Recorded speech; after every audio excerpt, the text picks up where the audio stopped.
Okay, so the new 15-inch M2 MacBook Air seems to be just about everybody's favorite right now, and for good reason. The 13-inch M2 MacBook Air has been out for a while, but a lot of people simply need a larger display. With Apple's recently released 15-inch version of the M2 MacBook Air, it just might be everything you're looking for, including myself. Now, I will say, in early reviews of the M2 MacBook Air that I saw on YouTube, a lot of people were simply just comparing it to other models. And while that information is valuable, it doesn't particularly give the 13-inch MacBook Air a dedicated review. So today, I'm actually going to be reviewing the 15-inch M2 MacBook Air as its own standalone device, since frankly it deserves it. And in short, the Pro models are obviously going to be better, and even the M1 from 2020 is definitely going to be cheaper. But if you really dig the new design, as well as the power and battery of the M2 MacBook Air, the 15-inch Air definitely has its own spot in the lineup. The M2 Air isn't for a mega professional or a heavy user, but more so for the everyday person, as well as a lot of creators. So here's a review of the 15-inch M2 MacBook Air from someone who doesn't get a new MacBook every year.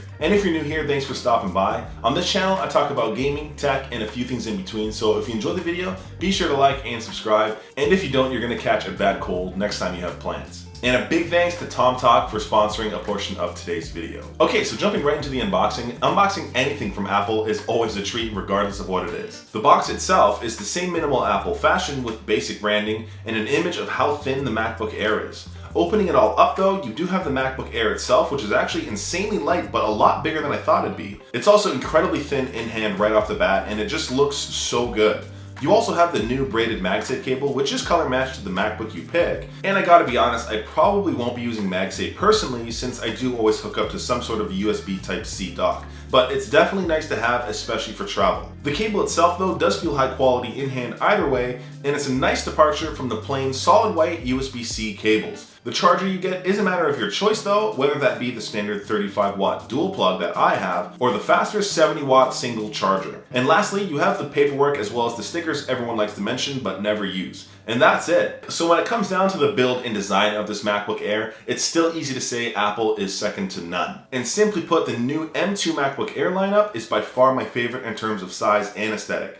For a 15-inch laptop, I literally don't think there's anything else like it in terms of weight and size on the market, and coming in at just over 1 centimeter thick, this thing only weighs about 3 pounds and is barely noticeable in any sort of bag. And just like the newer MacBook Pros, the design has a much more squared off design, and originally I thought this would really kind of dig into your wrists when using it after a while, but it's actually been a non-issue. I could have looked at another color, but honestly I still really dig the midnight colorway, and yes, it's a fingerprint magnet, but I don't really care that much. I don't think I'm gonna have the patience to wipe this down every 2 seconds. Either way, it does come in silver, space gray, and the other M2 Air unique color, Starlight. The midnight does sometimes look black, and sometimes a super deep navy blue, and that sort of depends on what sort of lighting you're in. Either way, I really dig it. And as mentioned, this MacBook is absolutely built as a premium product. In terms of ports though, there's not much to it. On the left side, you have the MagSafe port as well as 2 Thunderbolt 4 ports, and on the right side, there's only 1 port here, which is the high impedance headphone jack. On the bottom side, there's 4 rubber feet which keep the MacBook from moving around, and of course, there's the classic Apple logo on the top end.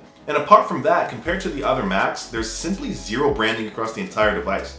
There's no MacBook branding on the front end like they used to. There's no debossed surfaces on the bottom end like the Pro models, and I actually prefer this look. Oh, and whether or not you care, this has absolutely no fan inside, so when it is turned on, it is completely silent regardless of the workload. Now, when it comes down to the size and portability of this MacBook, it's obviously not going to be as tiny as the 13-inch model, but that's probably what most people want in this laptop, being a little bit bigger, and I gotta say I kind of like it. And as mentioned, being just about 3 pounds heavy and just over 1 centimeter or under ½ an inch thick, this is easily one of the most portable, if not the most portable 15-inch laptops available. If I'm wrong, please let me know. It's actually super lightweight, and really, it's a pleasure to use just about all the time. And frankly, you can take it with you almost anywhere you go. And for myself, I've always been more into the smaller tech items. I use an iPad mini 6 as my everyday iPad, alongside the iPhone 13 mini.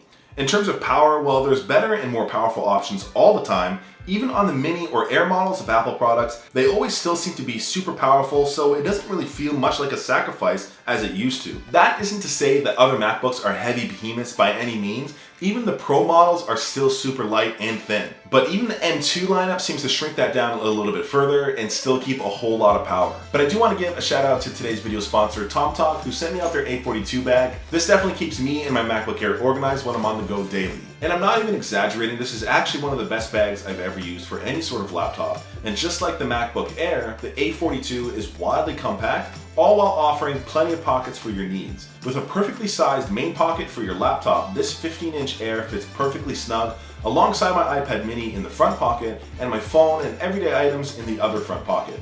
There's also a pocket on the back end if you do need it for any sort of notebooks or small carries. And I know my MacBook is well protected with the internal soft fleece material, as well as all the reinforced corners. And we do have to mention sustainability, of course, since all the post-consumer materials are made of PET plastic bottles. And if you've seen them on half of the things you already own, Tomtoc bags are made with YKK zippers, which are considered some of the best globally. No, seriously, go check out your closet. Chances are there's a YKK zipper that has not yet broken. And it's not just MacBooks either. The A42 bag will host a range of laptops and devices covering many different sizes. Be sure to check out the link down below in the video description, and thanks again to Tomtoc for sponsoring a portion of today's video. Now, in terms of the 15-inch display, it's actually pretty damn good. I can't say it's anything crazy impressive, but then again, it's not really trying to be. It's just a good all-around display for its intended user. The display does go up to 500 nits brightness, which isn't really all that bright for outdoor use. It'll still hold up outdoor, but indoor use will absolutely be no problem. Coming down to the bezels, it's actually pretty thin all around, and again, coming down to the screen size, while I personally still prefer the 13-inch,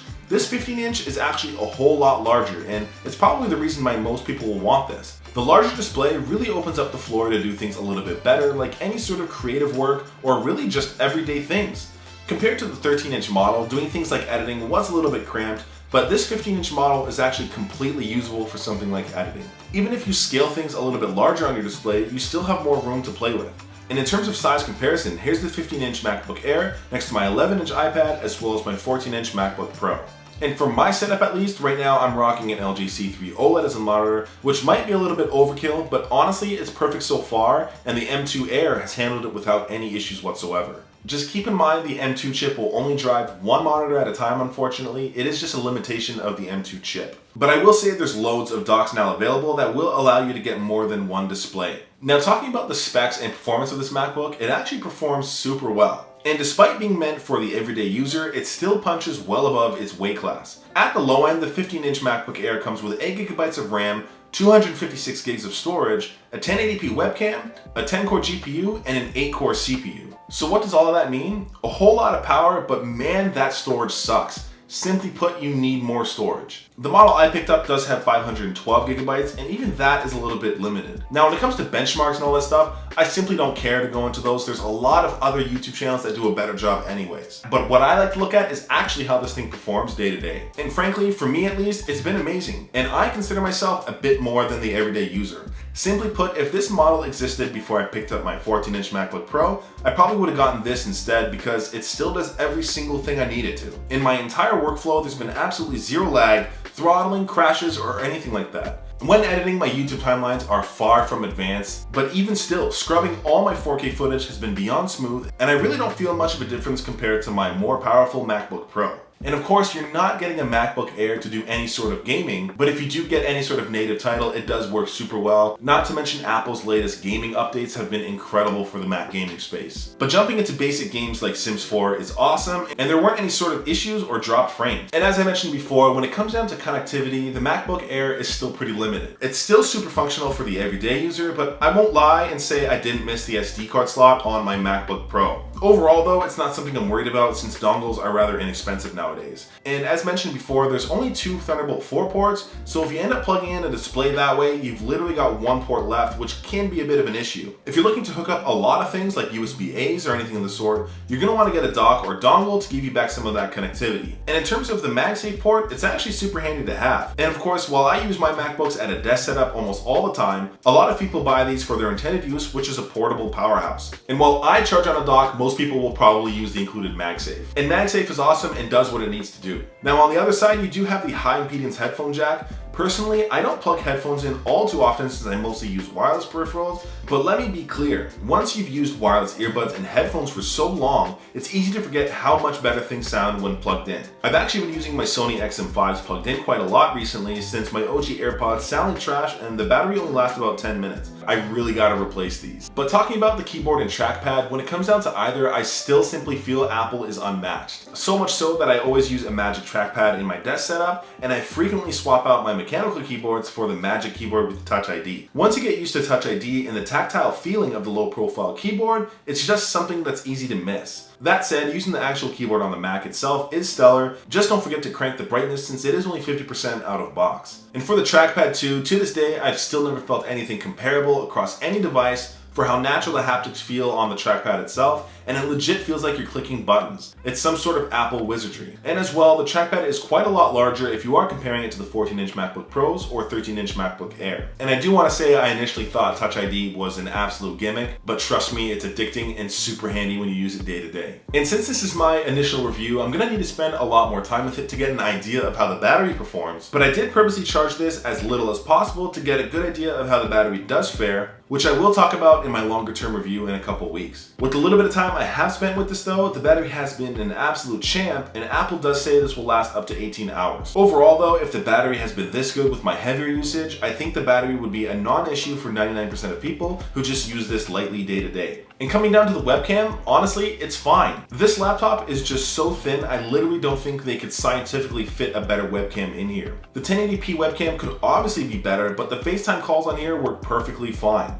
Not to mention the microphone is actually pretty decent. I wouldn't say I'd use this for YouTube voiceovers, but for anything else, it definitely does the job. Overall, in my first impressions, even with myself running this YouTube channel, if this MacBook Air existed before last year's MacBook Pros, I most definitely would have gotten this one instead. I can admit I'm a lover of all mini Apple products. And like I mentioned, it doesn't feel like there's much sacrifice here. It's an insane balance of performance to size, and I really dig that. With a larger display and a long-lasting battery, this is probably the MacBook most people will want to get. With that, I appreciate you guys sticking around to the end. I'll leave everything in my setup linked down below in the description. And thanks again to Tomtoc for sponsoring a portion of today's video. We'll see you in the next one. Till next time.